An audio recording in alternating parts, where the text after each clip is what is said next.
Zikir la ilaha illallah apabila disebut oleh seorang yang beriman terus sampai kepada Allah. Ilaihi yas'udu al-kalimu at-tayyibu. Al-kalimu at-tayyibu itu bermaksud la ilaha illallah yang dibaca terus berkali-kali. Yas'udu, ilaihi yas'udu, kepada Allah, naik sampai kepadanya. Wal amalu salih yarfa'uhu. Adapun amal-amal salih akan Allah ambil, Allah akan angkat apabila didapati amal-amal soleh itu memenuhi syarat-syarat boleh diterima, barulah Allah terima. Tapi tidak demikian dengan amalan zikrullah. Bila kita sebut la ilaha illallah dengan sendiri sampai kepada Allah, tidak ada sekatan-sekatan, tidak ada pemeriksaan layak atau tidak. Disebut la ilaha illallah, ilaihi ilallah yas'udu, sampailah kepada Allah. Tapi oleh kerana orang ramai tak tahu, dalam Quran banyak disebut kelebihan zikrullah. Yang pertama, menghidupkan hati, meningkatkan ilmu ke tingkat makrifah, meningkatkan iman ke tingkat yakin. Itulah di antara kepentingan amalan zikrullah.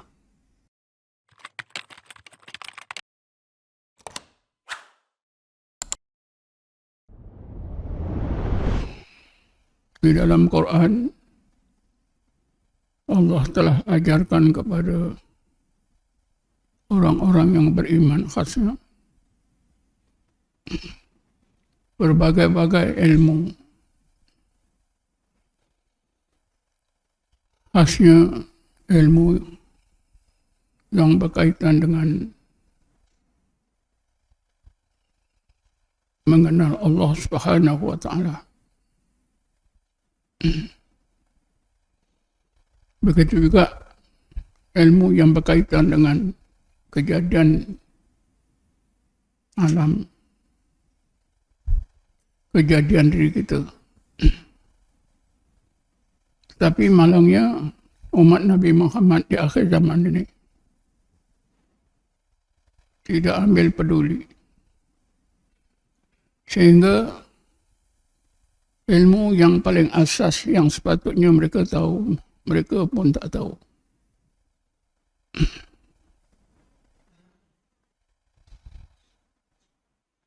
Antara perkara yang umat Islam di akhir zaman ini tidak sedar ialah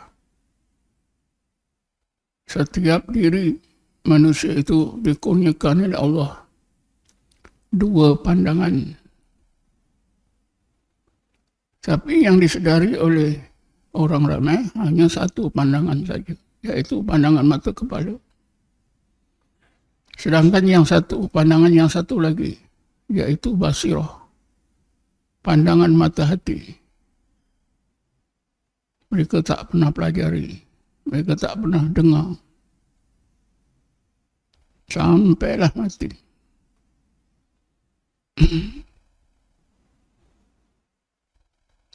Sedangkan kita beragama, kita berusaha mengenal Allah, perlukan kepada dua-dua pandangan. Pandangan mata kepala untuk melihat kejadian-kejadian Allah yang zahir, yang disebut alam syahadah, alam zahir. Tabarakalladzi biyadihi mulku wa huwa ala kulli syai'in qadir. Maha berkat Allah yang menguasai seluruh alam zahir, alam mulk. Kita dikurniakan Allah pandangan mata kepala untuk melihat alam zahir, alam mulk. Inilah disimpulkan dalam ilmu tauhid dalil akli. Bila kita memandang kejadian-kejadian Allah yang kecil maupun besar, ini alam semesta ini, zahir alam semesta ini, iaitu alam mulki, maka tentunya kalau kita beriman, kita akan percaya wujudnya Allah. Percaya juga keagungan Allah. kesempurnaan sifat-sifat Allah Subhanahu wa taala. Inilah yang selalu disebut dalil akli. Tetapi rata-rata umat Nabi Muhammad di akhir zaman ini hanya mampu menggunakan pandangan mata kepala untuk melihat alam mulki, alam zahir, alam nyata. Dapatlah dalil akli. Tentulah amat sayang kalau mereka kenal Allah setakat itu saja. Inilah yang disebut di dalam ilmu tasawuf mengenal Allah di peringkat syariat. Kenal Allah di peringkat syariat. Berdalilkan dengan dalil akli. Disokong dengan dalil nakli. Ayat-ayat Quran, hadis-hadis Nabi. Sedangkan sepatutnya mereka sesudah itu menggunakan pandangan mata hati yang disebut basirah. Qul hadhi sabili ad'u ila Allahi ala basiratin ana wa man ittaba'ani. Allah berfirman merintahkan Nabi Muhammad sallallahu alaihi wasallam, ya Muhammad, engkau bagi tahu umatmu, wahai umatku, inilah jalan agama, jalan agamaku yang aku terima daripada Allah. Aku mengajak kamu semua ke jalan agama Allah berdasarkan kebenaran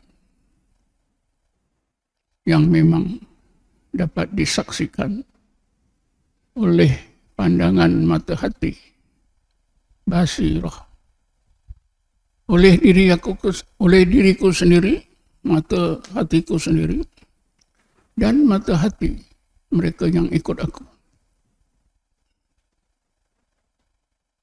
Cukup sayang, kedua-dua bakat ada pada diri kita. Pandangan mata kepala dan pandangan mata hati, basirah. Sampai mati umur kita 80-90. Tak pernah sekali pun menggunakan pandangan hati. Kalau pandangan mata kepala untuk melihat alam mulki, alam zahir, maka pandangan mata hati, basirah, untuk melihat alam batin, alam malakut. Allah Subhanahu wa taala berfirman, ayat 83 surah Yasin, ayat yang terakhir. Bismillahirrahmanirrahim. Wa subhanalladzi biyadihi malakutu kulli syai'in wa ilaihi turja'un. Maha suci Allah di dalam genggaman kekuasaannya seluruh alam malakut, tiap-tiap sesuatu, dan kepadanya lah kamu dikembalikan. Alam malakut ialah alam batin bagi alam mulki. Hanya dapat dipandang oleh pandangan mata hati, basirah. Tapi itulah di akhir zaman ini. Macam tidak ada orang-orang Islam yang mampu melihat alam malakut dengan pandangan mata hati. Di zaman awal Islam, di zaman Rasulullah, di zaman sahabat, kurun pertama, kurun ketiga, kedua, ketiga, mereka, bilangan mereka ramai. Karena itu umat Islam di zaman awal dapat menggunakan kedua-dua pandangan mata kepala dan juga pandangan mata hati. Mereka yang berjaya menggunakan pandangan kedua-dua, pandangan mata kepala dan pandangan mata hati, Allah gelarkan mereka dengan gelaran ulul albab. Bismillahirrahmanirrahim. Inna fi khalqis samawati wal ard wa ikhtilafil laili wan nahar laayatil liulil albab. Sesungguhnya di dalam kejadian-kejadian yang di langit dan di bumi dan di dalam peredaran masa malam dan siang. Di dalam kejadian-kejadian di langit dan di bumi, maksudnya di dalam alam malakut, kejadian-kejadian di langit dan di bumi. Di alam malakut peredaran masa malam dan siang. Terdapat tanda-tanda kewujudan Allah, keagungan Allah dan kesemuan Allah sebagai ilahul alamin, rabbul alamin, yang dapat disaksikan oleh pandangan mata hati ulul albab. Jadi ulul albab adalah segolongan umat Nabi Muhammad yang berjaya mengenungkan kedua-dua pandangan mata kepala dan pandangan mata hati untuk mengenal Allah di peringkat syariat, peringkat zahir. Dinamakan mereka dapat ilmu tauhid. Apabila mereka dapat mengenal Allah di peringkat hakikat dengan menggunakan pandangan mata hati, maka ilmu mereka ditingkatkan oleh Allah. Daripada ilmu kepada ma'rifatullah. Daripada terletak pada akal, dipindahkan oleh Allah ke dalam hati. Ilmu apabila ditingkatkan Allah ke dalam hati, diistilahkan ma'rifah. Orang yang digelarkan arif. Kalau bilangan banyak arifin, golongan arifin.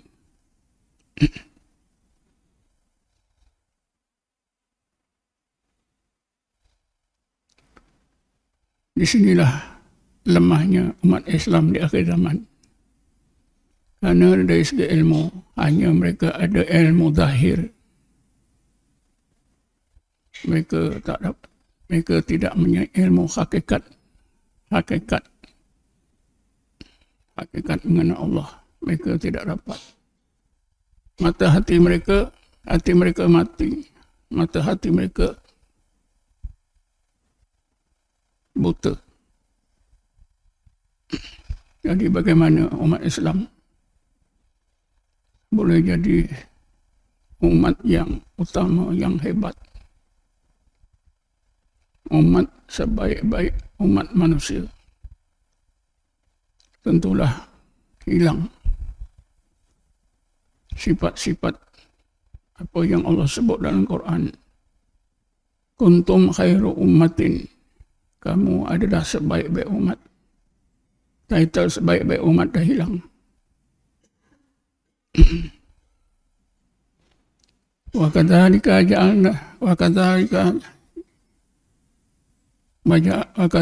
ja'alnakum ummatan wasatan.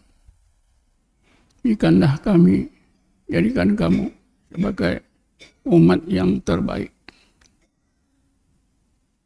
Oleh karena majoriti umat Islam di akhir zaman ini hanya mampu menggunakan akal. Hatinya tetap mati. Mata hatinya tetap buta. Maka bagaimana umat Islam di akhir zaman ini mau menjadi hebat seperti umat Islam di zaman awal Islam. Apabila sempurna takwa dan tawakal kita, mudah-mudahan Allah akan selesaikan berbagai masalah, berbagai keperluan hidup kita di dunia dan di akhirat, zahir dan batin. Ayat 122 surah Al-An'am. Bismillahirrahmanirrahim. Awaman kana mayyitan fa ahyaynahu wa ja'alna lahu nuran yamshi bihi fin nas. Kaman masaluhu fi dhulumat laisa bi kharijin minha. Ayat ini Allah terangkan keadaan hati orang yang beriman berada dalam dua keadaan. Kenapa hati orang kafir tak disebut? Karena keadaan hati orang kafir sudah maklum. Kita semua sudah maklum. Jadi Allah terangkan dalam ayat 122 surah Al-An'am ini, keadaan hati orang-orang yang beriman umat Nabi Muhammad. Dalam dua keadaan. Keadaan pertama hidup, bercahaya. Keadaan yang kedua, mati, berada dalam gelap gelita.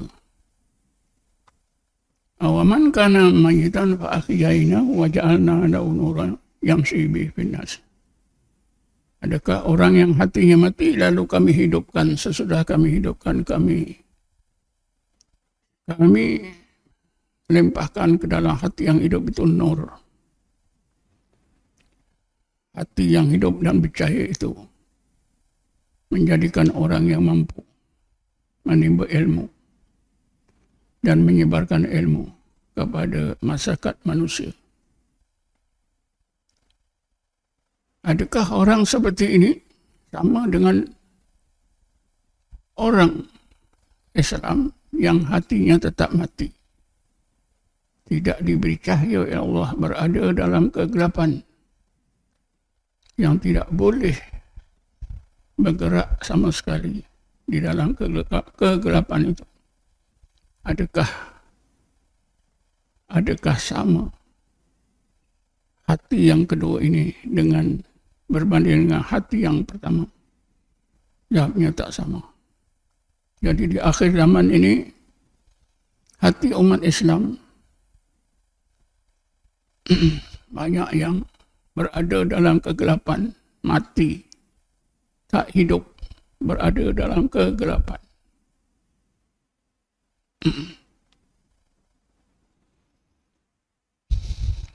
Kenapa hati orang yang beriman tetap mati, berada dalam gelap? Setengah orang beriman, hatinya hidup, bercahaya. Sebabnya ialah hati yang hidup, dihidupkan oleh Allah, disebabkan orang tersebut terus berzikir dan tafakur. Seperti ulul albab yang disebut oleh Allah, alladzina yadhkuruna Allaha qiyaman wa qu'udan wa ala junubihim wa yatafakkaruna fi khalqis samawati wal ardh. Ulul albab itu ialah mereka yang sentiasa berzikrullah dalam apa juga keadaan hidup mereka, berdiri, duduk, berbaring, ketika jaga maupun tidur, terus menerus mengingati Allah. Karena itulah maka hati mereka dihidupkan oleh Allah, diberi cahaya oleh Allah.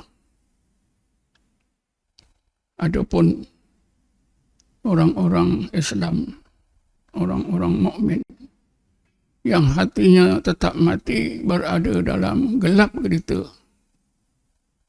sebaliknya mereka tak berzikir, mereka tak amalkan zikir, belajar pun tidak. Belajar pun tidak. Cuba-cuba nak mengenal ilmu zikrullah pun tak ada. Kononnya amalan zikrullah tak diwajibkan. Yang ada di dalam rukun Islam yang 5 hanyalah mengucap 2 kalimat syahadat, solat di fardu 5 waktu, puasa, zakat dan haji. Tak ada pun tentang zikir. Selagi kita dihantui oleh pikiran kita semakian, maka kita tetap tidak akan cuba belajar ilmu zikir, apatah lagi mengamalkannya. Tidak ada usaha kita untuk berjinak-jinak dengan ilmu zikir.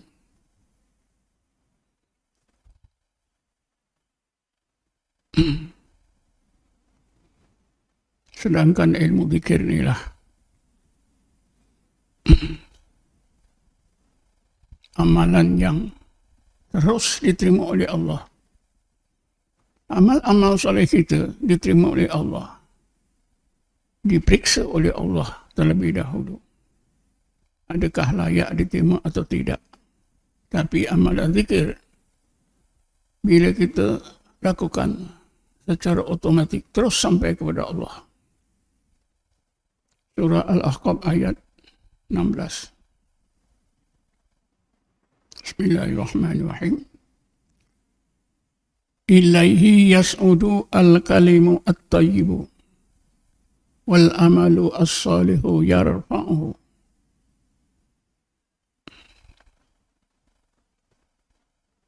Zikir la ilaha illallah apabila disebut oleh seorang yang beriman terus sampai kepada Allah. Ilaihi yas'udu al-kalimu at-tayyibu. Al-kalimu at-tayyibu itu bermaksud la ilaha illallah yang dibaca terus berkali-kali. Yas'udu, ilaihi yas'udu, kepada Allah, naik sampai kepadanya. Wal amalu salih yarfa'uhu, adapun amal-amal salih akan Allah ambil, Allah akan angkat. Apabila didapati amal-amal soleh itu memenuhi syarat-syarat, boleh diterima, barulah Allah terima. Tapi tidak demikian dengan amalan zikrullah. Bila kita sebut la ilaha illallah dengan sendiri sampai kepada Allah, tidak ada sekatan-sekatan, tidak ada pemeriksaan layak atau tidak. Disebut la ilaha illallah, ilaihi ilallah yas'udu, sampailah kepada Allah. Tapi oleh kerana orang ramai tak tahu, dalam Quran banyak disebut kelebihan zikrullah. Yang pertama, menghidupkan hati, meningkatkan ilmu ke tingkat makrifah, meningkatkan iman ke tingkat yakin. Itulah di antara kepentingan amalan zikrullah. Nabi Musa pernah meragukan kebaikan zikrullah. Karena zikrullah itu sudah dilakukan oleh orang ramai. Ya Allah, la ilaha illallah sudah diamalkan oleh para hamba-Mu, ya Allah. Yang aku maksud Engkau ajarkanlah kepada aku satu amalan yang istimewa, yang khusus untuk aku sebagai Nabi dan Rasul-Mu. Maka Allah berfirman, wahai Musa, kalau engkau letakkan la ilaha illallah di sebelah datin bumi dengan segala isinya, langit dengan segala isinya, dan apa saja yang ada di antara langit dan bumi di sebelah datin yang lain, nescaya engkau dapat la ilaha illallah lebih berat. Barulah Nabi Musa akur berzikir la ilaha illallah.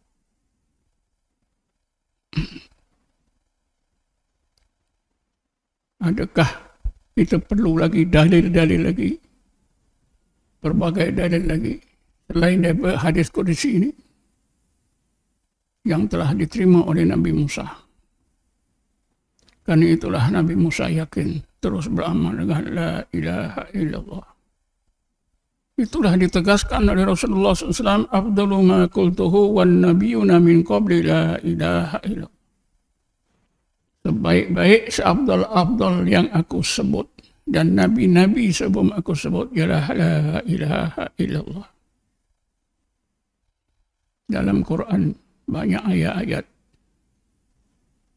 yang menjelaskan tentang hikmah kebaikan la ilaha illallah. Tapi hati manusia ini keras, masih cari juga amalan-amalan lain. Sehingga akhirnya dapatlah amalan-amalan yang menyimpang. Amalan-amalan yang penuh dengan ciri-ciri menyekutukan Allah Subhanahu wa ta'ala.